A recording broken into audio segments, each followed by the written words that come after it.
As the sun sets over Matinicus, I'm back aboard the Sunbeam, heading towards the island of Haut, the very last stop on my journey around America.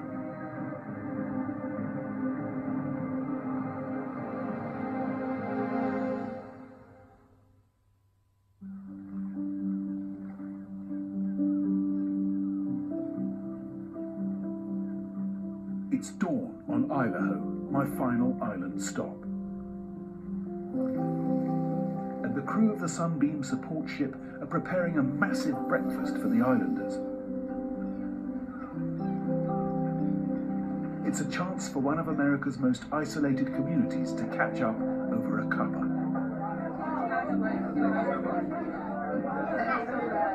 Good morning, everyone. Welcome to the Sunbeam. So we're about to kick off our third year of Know Your Neighbor. So I present to you the Haut School. Every fortnight, children from Haut's primary school give a presentation in the Sunbeam's cabin.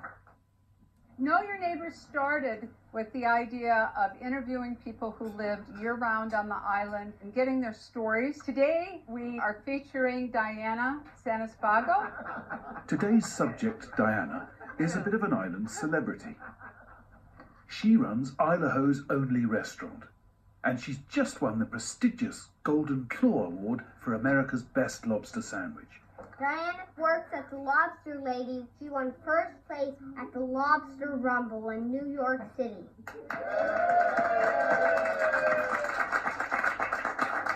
If you haven't had one yet, treat yourself to a lobster roll. Nice.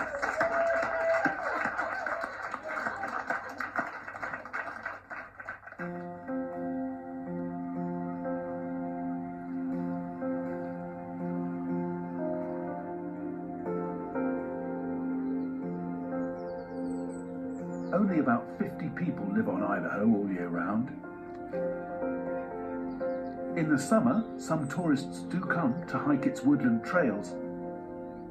But winter here can be tough, as temperatures plummet as low as minus 20 degrees centigrade.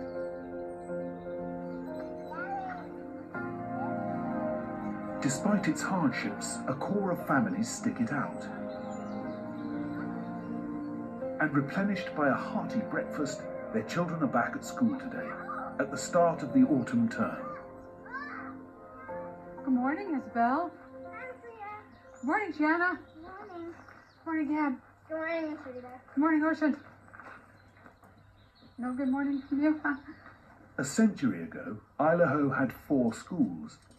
But now, as its population tumbles, its one school only has 4 pupils. The elegant sign. I wonder how they feel about living and learning so far from the mainland. But what do you remember about monarch butterflies? Teacher Rita McWilliam has invited me to sit in on this morning's class. Do they stay in Haut all winter? No. They migrate, just like the birds do. Where do they migrate to? Mexico. Down to Mexico. What do you think, growing up on an island? If there's one thing you could change, what would it be? Probably if there was a little bit less cars. Less cars? There's barely any cars already. It's called traffic if there's 3 cars on the road, Ocean. I know. Isabel, what would you change? I would change if there was less mosquitoes. Good change. Yeah. Yeah. Probably the moose flies. The what? Moose flies. Oh, moose flies. They're like... Flies with horns like a moose. No. I think Ocean would appreciate a couple more boys. Oh, yeah. Okay, let's turn this into a boy, this into a boy, and this into a boy. I would prefer to stay as a girl. Thank you very much. Cool. Some people might assume that being so tiny, Haut's school wouldn't work. But these lovely children are clearly very happy and very engaged. To them, this is simply school, whatever the subject. Okay, time to dance. Time to dance, folks. Today, I would like to focus a little more on expressing our emotions. and happiness. Douglas from the Sunbeam is roping me into one of his regular dance classes. Every part of your body. How do you move when you feel happy? I start to hear giggles and laughter.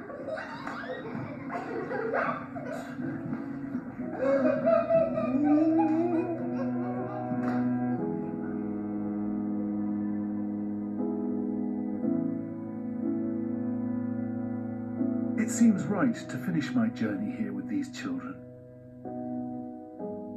They're the future of this island, and seeing them enjoy the simple pleasures of island life will stay with me for a very long time.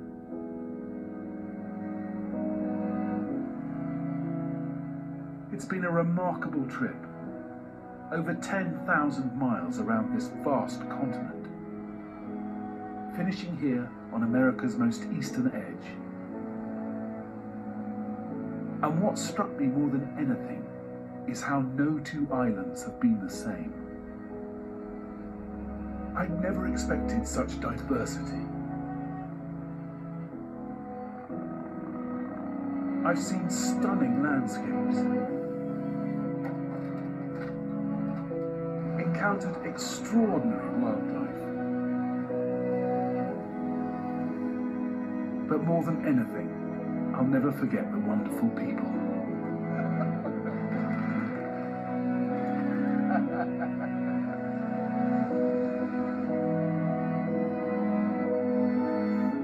It's the end of my trip around the islands of America. It's been epic, absolutely epic. And I'm knackered. But I've had an amazing time. I'm very grateful to have done it. We could go on, there's loads more. But now we have to stop.